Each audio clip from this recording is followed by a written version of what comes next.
Give me 5 minutes of your time, and I will share something about life, God, and the Bible. It was such a terrifying vision for Peter, James, and John, the disciples of Jesus. Jesus takes them up a mountain. Jesus' face shines like the sun, and his clothes become dazzling white as the light. Moses and Elijah, prophets of the Old Testament, appear. A bright cloud surrounds them. A voice is heard from the cloud. While he was still speaking, a bright cloud covered them, and a voice from the cloud said, "This is my son, whom I love. With him I am well pleased. Listen to him." Matthew 17, verse 5. It is such a terrifying sight for Peter, James, and John. Matthew tells us that the disciples fall face down to the ground, terrified. They become afraid. Recently, we had the Soccer World Cup in Qatar. What an experience it was for us to see 32 nations come together to compete for the trophy. In 1966, the World Cup competition was held in England. England won the final against West Germany.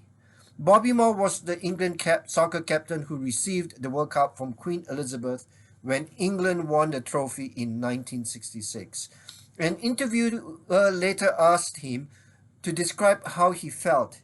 He talked about how terrified he was as he approached Her Majesty, because he noticed she was wearing white gloves while his hand, which would soon shake the Queen's, was covered in mud from the pitch. As the triumphant captain walks along the balcony, he keeps wiping his hand on his shorts and then on the velvet cloth in front of the royal box in a desperate attempt to get himself clean. If Bobby Moore was worried about approaching the Queen with his muddy hands, how much more horrified should we be at the prospect of approaching God? Because of our sin, we are not just dirty on the outside, our hearts are unclean. God doesn't just wear white gloves, He's absolutely pure through and through. The voice of God in the cloud is overwhelming for Peter and his friends. They fall face down to the ground. They are terrified. As they are on the ground, they feel someone put his hand on them.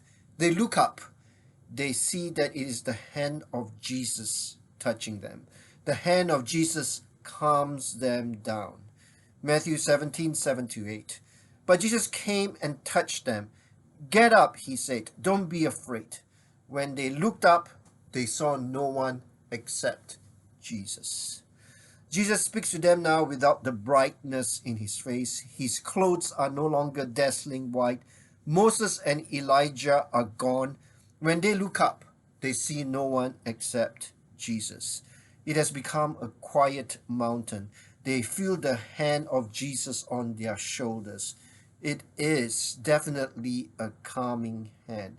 And Jesus whispers these words to them: "Get up, don't be afraid." The words of Jesus are reassuring to Peter, James, and John. Are you going through a similar experience in your life right now? You feel overwhelmed by the circumstances like the disciples with their faces down on the ground. Or maybe you feel that you've done something wrong and feel unforgiven before God. The hand of Jesus touches your shoulders.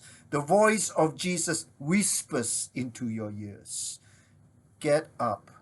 Don't be afraid. May you reach out to Jesus' hand. May you listen to Jesus' voice. But Jesus came and touched them. "Get up," he said. "Don't be afraid." When they looked up, they saw no one except Jesus. Amen.